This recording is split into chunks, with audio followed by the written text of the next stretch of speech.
Good morning, everyone. My name is Dr. Sagar SAHITA. I'm an assistant professor in the Department of Cardiothoracic and Vascular Surgery at UN Mehta Institute of Cardiology and Research Center, Ahmedabad. And I welcome you on this beautiful Saturday morning for this lecture series, which was initiated by our institution. For those students who are interested in cardiac surgery and want to take it up, and also for the residents who are already pursuing cardiac surgery. And for anyone else who is interested and wants to know more about this niche specialty.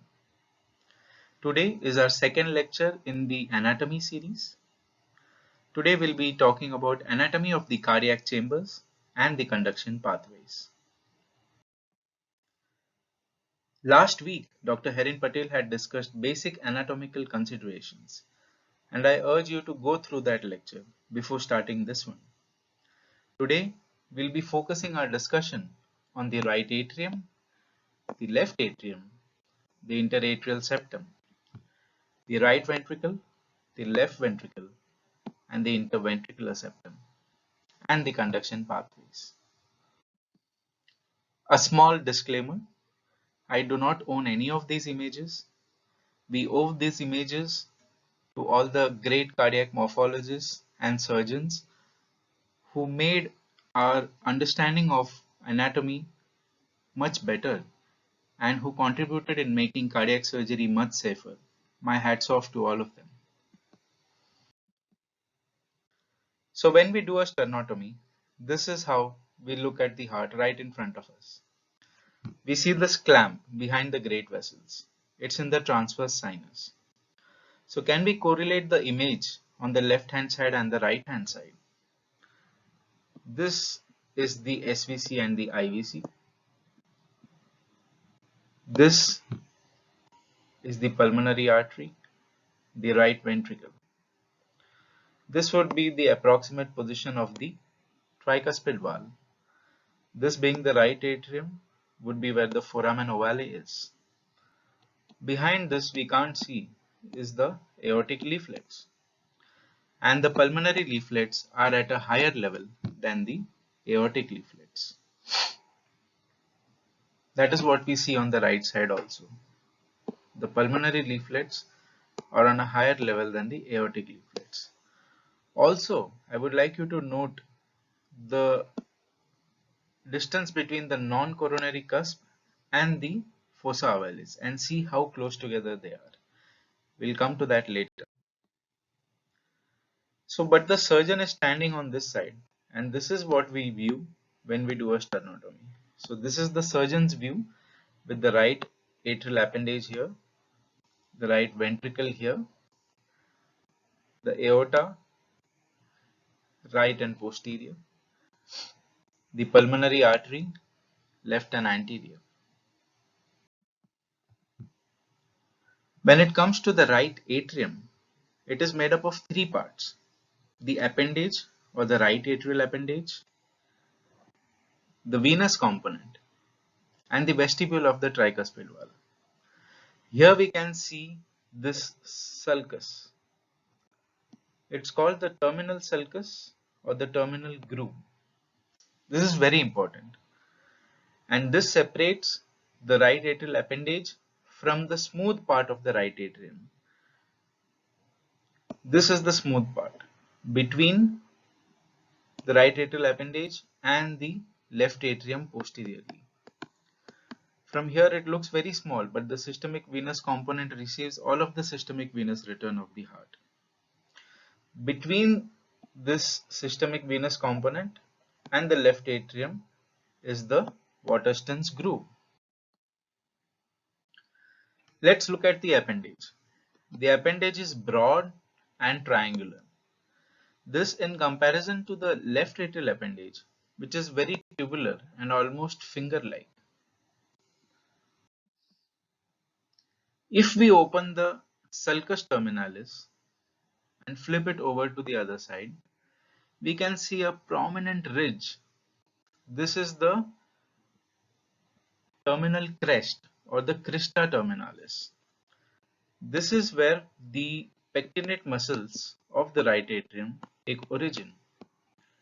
These pectinate muscles are very important in identifying that the right atrium is the right atrium morphologically. This is the right atrial appendage. We can see the SVC. This is the aorta. I would like you to note how close the aorta is to the atrium. This is the IVC, the Eustachian valve, the Thebesian valve. Eustachian valve of the inferior vena cava and the Thebesian valve of the coronary sinus. How they form this Eustachian ridge, and of course the fossa ovalis. So why is the sulcus terminalis and the crista terminalis important? First of all, this rough part of the atrium is derived from the primitive atria embryologically, whereas the smooth part is derived from the sinus venosus. And most importantly, the SA node is a cigar-shaped structure, the head of which is located subepicardially at the tip of this terminal crest at the cavo-atrial junction. In 10% of cases, it may be horseshoe shaped. This is very important because we cannot see it clearly, the SA node. Sometimes we may be able to note the small tiny SA nodal arteries, but we need to avoid injury to the SA node. How do we do that? When we take purse strings on the SVC, we take it higher up and away from the cavo-atrial junction. Also, in cases of partial anomalous pulmonary venous return, when we want to make an incision, we start on the SVC and we go towards the LA, away from the terminal crest. On the right atrial appendage, if we want to take sutures, this is how we take the purse string.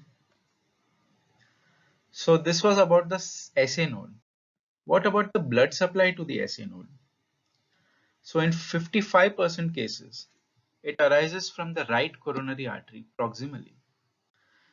And rarely it can arise from the distal right coronary artery. In that case, it has to traverse the body of the right atrium. In 45% cases, it arises from the left circumflex proximal. Rarely, it can arise from the left circumflex distally. And in those cases, the SA nodal artery is traversing the roof of the left atrium, where it may be injured while doing mitral valve surgeries. The SA nodal artery may come to the SA node anterocavally, retrocavally, and in 10% cases, it forms an arterial circle. Here in black, we see the sulcus terminalis, and behind this is the systemic venous sinus of the right atrium. Now, posteriorly, this is the LA. And as you can see, between the systemic venous sinus and the LA, there is a Waterston's groove or a Sondergaard's groove. This is the groove that we dissect while we want to access the mitral valve. Looking at it from posterior aspect, if you see, you can very clearly see the sulcus terminalis, the Sondergaard's or Waterston's groove, and how both of them apically travel towards the transverse sinus. This is a dissection of the Waterston's groove. We make an incision on the left atrium, and when the assistant retracts it, we can see the mitral valve. Some approaches have been described where you can excessively dissect the Sondergaard's groove. Look how close you can go to the mitral valve. But there are chances of inadvertently making a hole in the right atrium through this approach. A more traditional approach, which many surgeons prefer, especially for doing mitral valve repairs, are a right atrial incision and a transseptal approach to access the mitral valve. One approach which gives excellent exposure is the superior septal approach. Here you see we make an incision on the right atrium, and once we open the interatrial septum, we extend that septal incision between the aorta and the SVC into the roof of the LA. This provides excellent exposure of the mitral valve, especially in small left atriums. But this comes at a cost. This excellent exposure may lead to inadvertent injury to the sinus nodal arteries. Also, the pectinate muscles are important for identifying the right atrium. So we cannot identify whether an atrium is a right atrium or a left atrium by the appendage alone. In heterotaxy syndromes or juxtaposed appendages or right isomerism or left isomerism, how do we identify which atria it is morphologically? So as you see, the pectinate muscles, when they reach from the appendage till the AV valve, it is the right atrium. In the left atrium, the pectinate muscles will be only present in the appendage, not in the body of the atrium. In cases of right isomerism, you may have a double sinoatrial node because sinoatrial node is morphologically a right atrial structure. In cases of left isomerism, by logic, there should be no sinoatrial node. Even though congenital blocks are common in left isomerism, that is not the case. Sinoatrial node is present in almost half the cases. We can see here that the pectinate muscles of the right atrium are reaching up to the vestibule, that is, up to the AV valve. In comparison, on the left hand side in the left atrium, we note a very smooth vestibule. The left atrium looks like this. The four pulmonary venous openings. This is the left atrial appendage, and only in the left atrial appendage you will find the pectinate muscles. In case there is a left SVC, the opening will be here between the left atrial appendage and the left superior pulmonary veins. We come back to the right atrium. As I said, we previously noted the close relationship of the aorta to the right atrium. If we put a probe into the aorta and like a SAGAR dilator, it will probe this area of the interatrial septum, which is known as the torus aorticus. Also, there is a concept of the true septum. So if we look at the heart, we feel like there is an extensive septal surface, but that is not the case. And that is why when we try to put an incision on the septum, an inexperienced surgeon might very easily come out of the heart.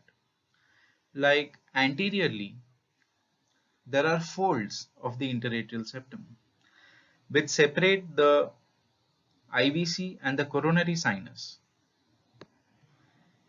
Posteriorly, superiorly, there are folds of the interatrial septum which will separate the SVC and the IVC from the pulmonary veins. In all these areas, there can be injury. If we put an incision in the area of torus aorticus, we may even come into the aorta.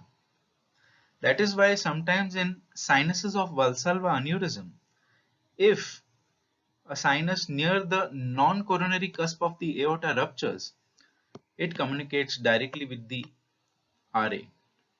And hence, I think what they say is the true septum, the safest area for excising the septum, is nothing but the fossa ovalis and the area posterior-superior to it.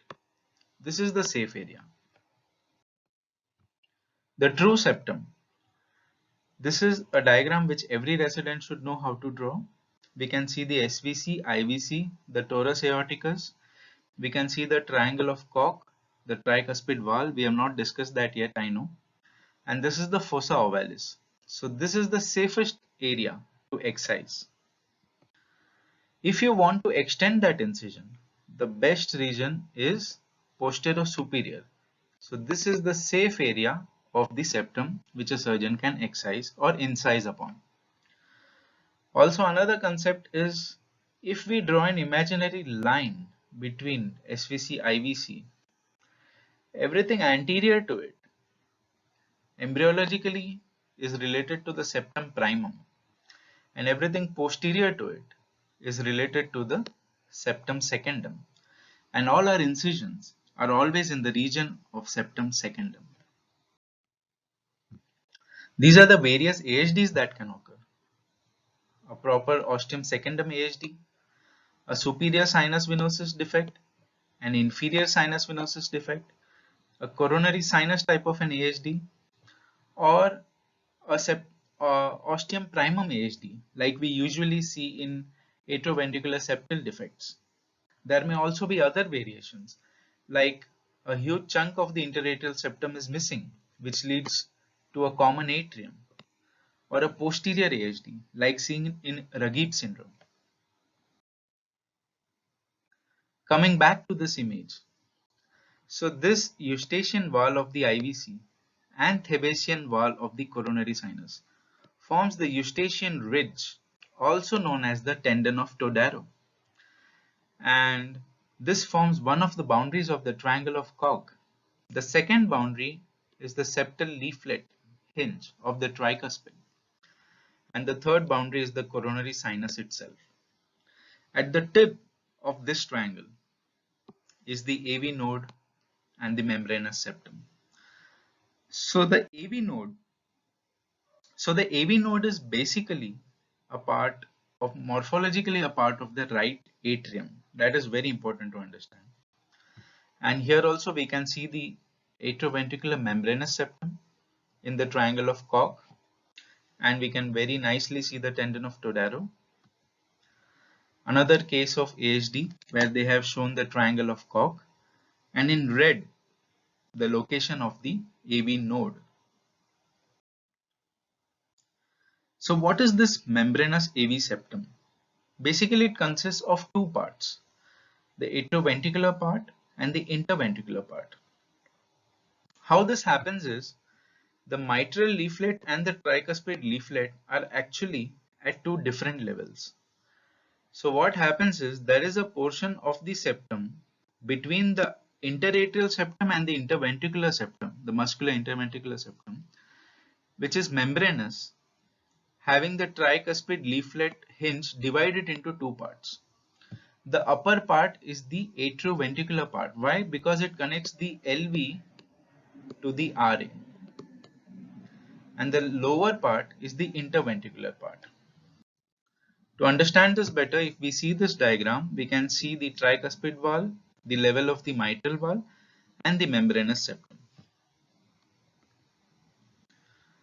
As you can see, this area of connection, which is a potential connection between the LV and the RA, can give rise to certain defects known as Gerbode defects. If we take a dissected heart and we shine light on it, we have kept the right atrium open, and from the opposite side in a dark room we are shining light, we can see the area. Only then we can see the area of the membranous septum, as you can see in this image. You can see that the tricuspid leaflet hinge, which is this black line, is dividing the membranous septum into an atrioventricular part and a ventricular part. So many senior surgeons say that the AV node you can never see, but you have to always protect. So AV node is like God. You know he is there, but you can't see God. The first thing you do when you enter the table is you see God and acknowledge his presence.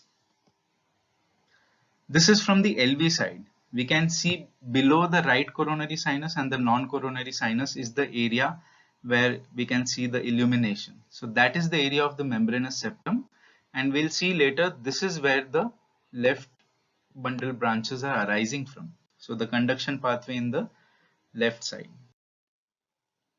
So about the AV septum, if the atrioventricular part is deficient, it gives rise to a true Gerbode defect. But this is rare compared to what we call indirect Gerbode, which is atrioventricular membranous septum is intact, but there is a perimembranous VSD, and LV to aorta shunting is happening because through the VSD and through the tricuspid regurgitation, blood is entering the RA. That is more common, and that is known as indirect Gerbode defect. Coming to the right ventricle. The right ventricle is having an inlet portion, an apical trabecle, and an outlet portion. So these are the three portions of the right ventricle. In his seminal article, Richard Van Praag described four components. The inlet is divided into two, the AV canal contribution and the RV sinus. The RV sinus is the main RV pump. The apical trabecular is called the proximal conus, and the outlet is called the distal conus part. The distal conus part is the part which is involved in most of the conotruncal abnormalities. So what are the morphological characteristics which make us say that a chamber is the right ventricle? First of all, the Koch trabeculations. This prominent structure called the septomarginal trabeculation. Some call it the septal band. Some call it the Leonardo's cord, Da Vinci cord. Many centuries ago, he described this very beautifully. The moderator band is very characteristic. More than two, that is three papillary muscles are very characteristic. Papillary muscles attached to the septum are characteristic. As you can see, the papillary muscles are attached to the septal side. And also an AV valve and an outflow tract valve which is separated by a muscular ridge. This is characteristic of the right ventricle. To make things more clear, let us try to understand.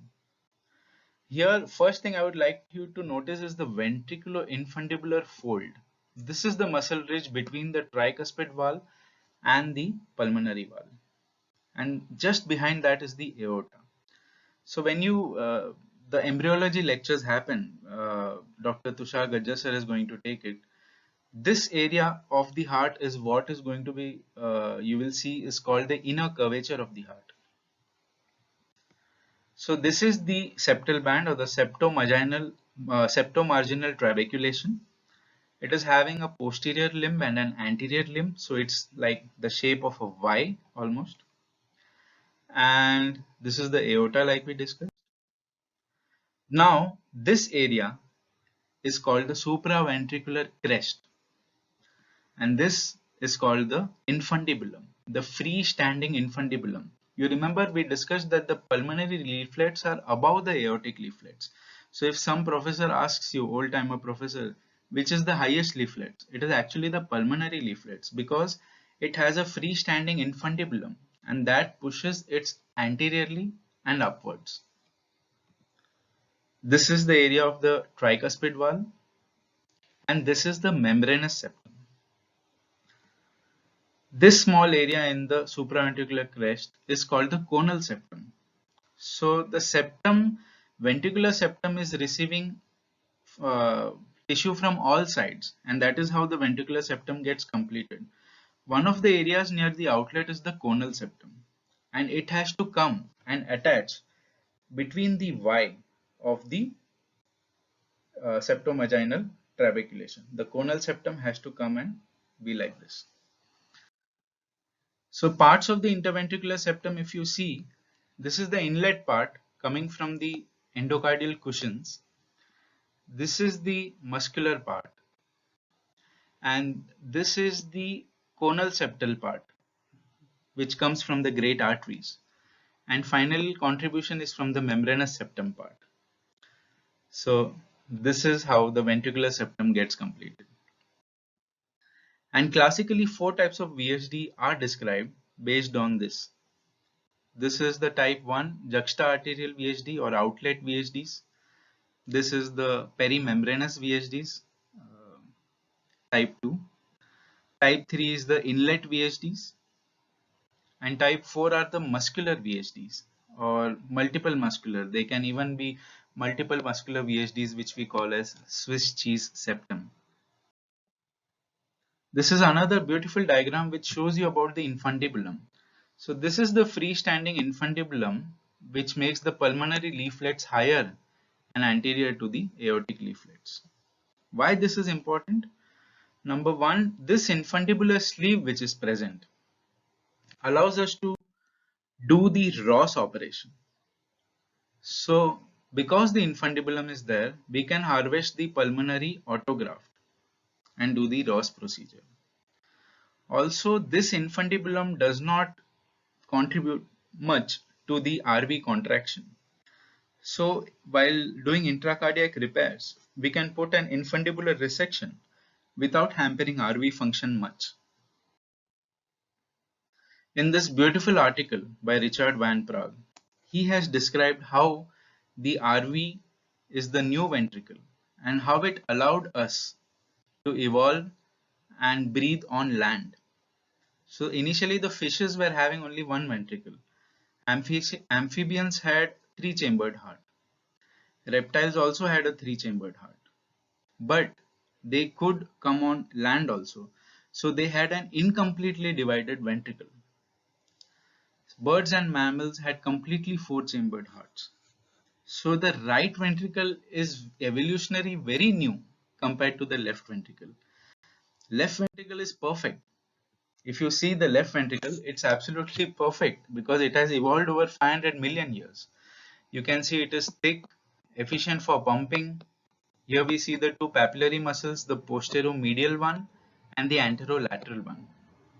The RV is the new ventricle pumping against lower pressures. It is thin walled, and most of the anomalies, that's why, happen in this evolutionarily new ventricle, like DORV, VSD, everything happens on the right hand side. Tetralogy, most of the conotruncal malformations.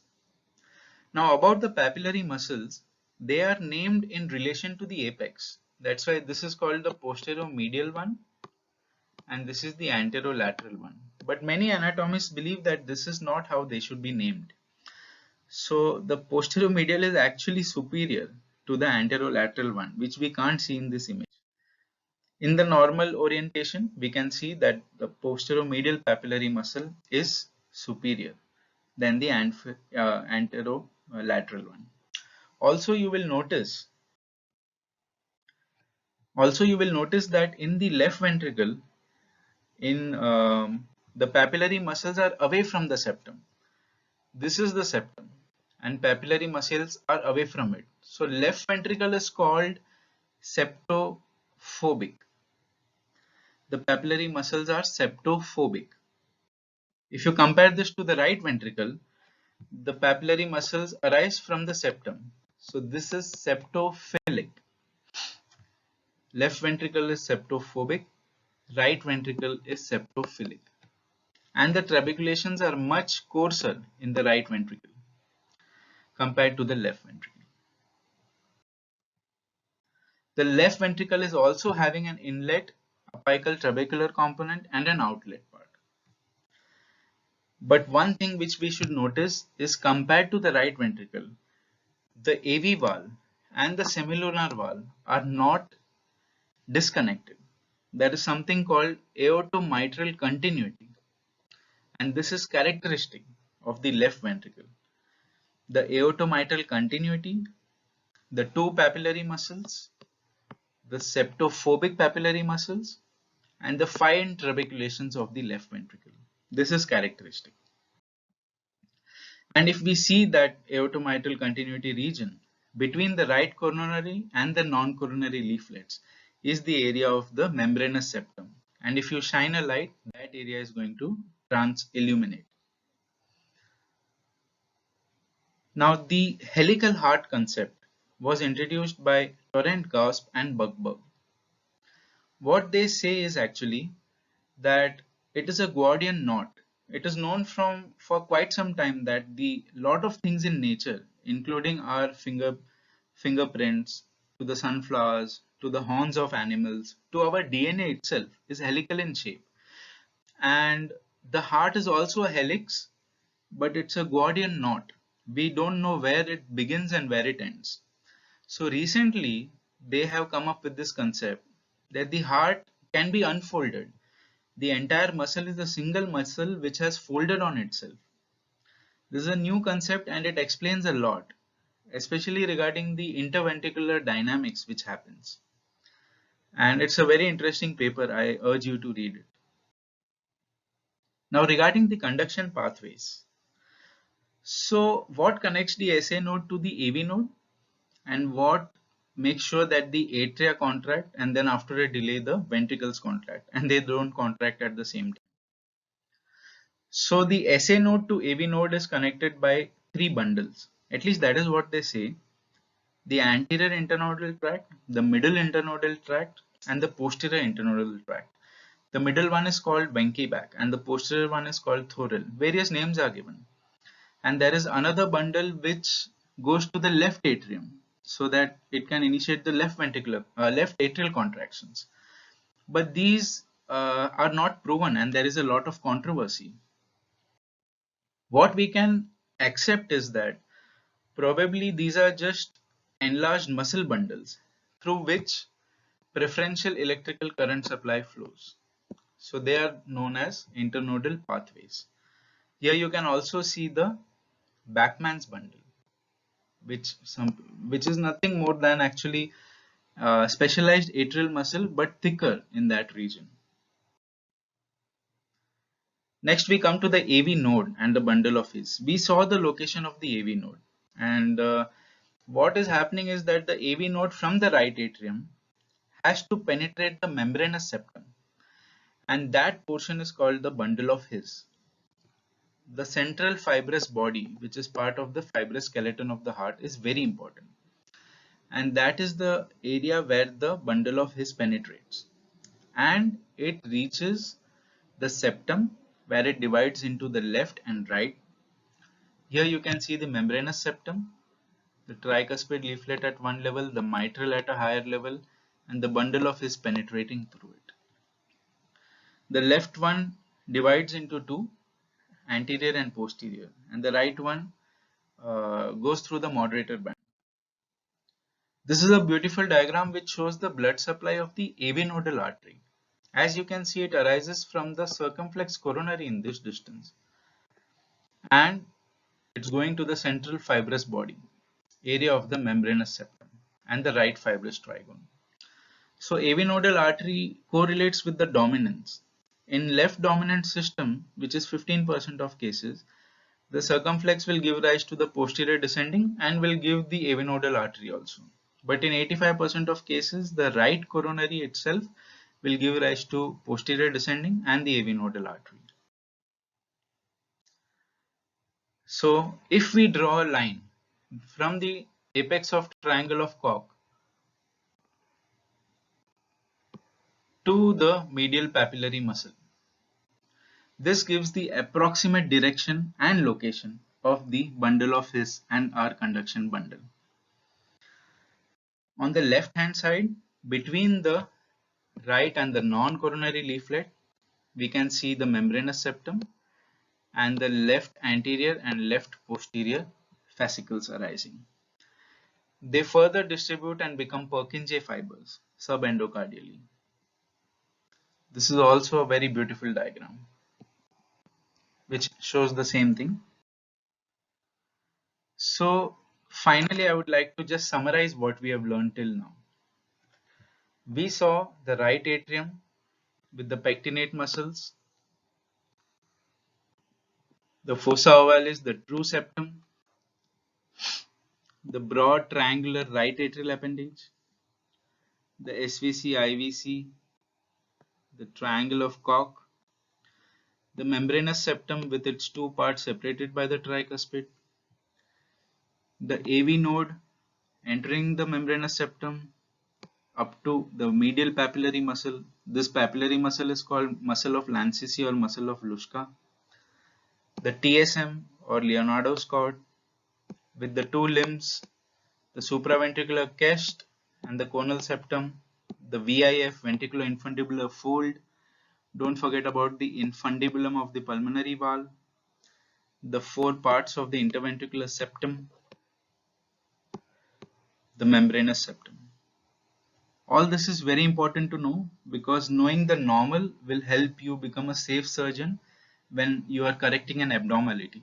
A small example is this ventricular septal defect, and you know that from the apex of your triangle of Koch to the medial papillary muscle is your AV node and conduction bundle. So you will put the patch in such a way as to avoid this conduction tissue. Thank you for a patient listening. Thank you. And I would like to urge you all to join us next Saturday for the third lecture in the anatomy series, where Dr. Aditya Lad will be presenting about the coronary circulation. Thank you. Have a wonderful weekend.